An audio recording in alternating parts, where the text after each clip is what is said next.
Toast po natin yung ating munggo.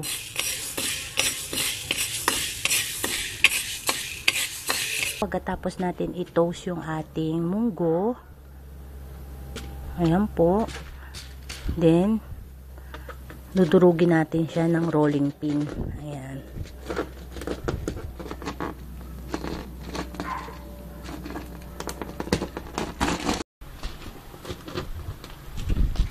Ayan na po yung ating munggo. Hello po, it's me again, Lauren Lil Kusina. Today po magluluto po ako ng ginataang totong. Ang mga sangkap po ng aking ginataang totong ay meron tayong 1 kilo malagkit na sungsong or glutinous rice. Then yung ating 3 cups na coconut milk. Then yung ating ni-roast na munggo. Ayan. Sisimula na po tayo magluto. Huhugasan po natin yung ating glutinous rice ng 3 beses. Then yung ating munggo na ni-roast natin at dinikdik. Ayan po. Nilagyan ko ng tubig. Sali natin dito.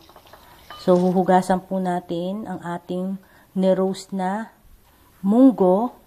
Then, sasalain natin yung ipa or yung balat, yung skin ng munggo.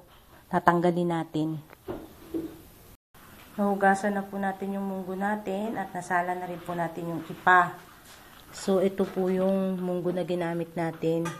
Kulay dilaw or yellow na munggo. Yan. Ito na po siya. Yung sa gata natin, kumuha tayo ng 1½ cup.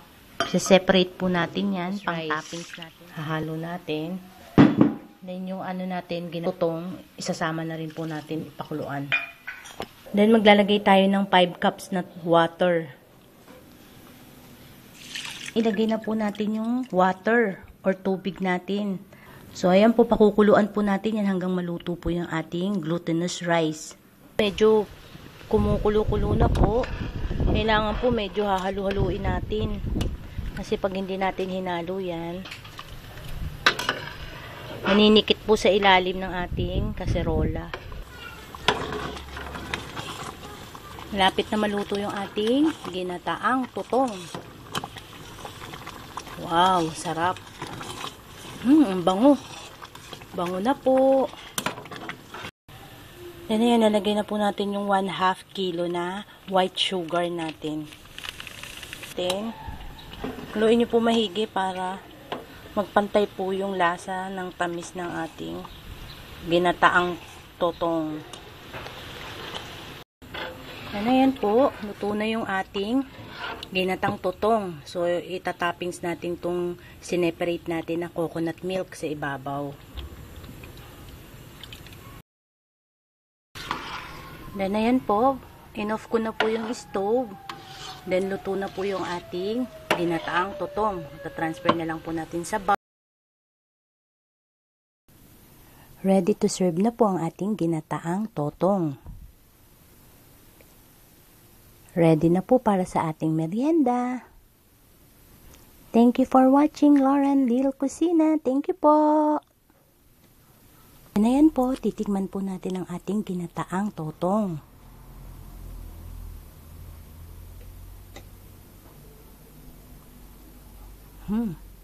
Bango. Sarap po.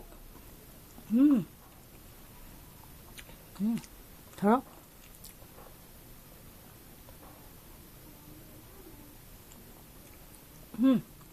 Sarap.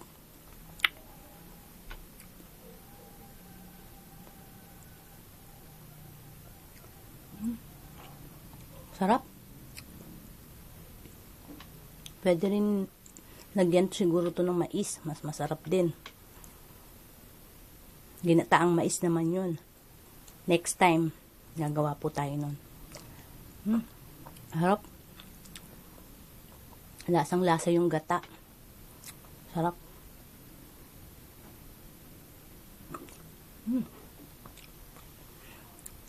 Ayan po, hanggang sa uulitin po. Salamat po sa inyong panonood.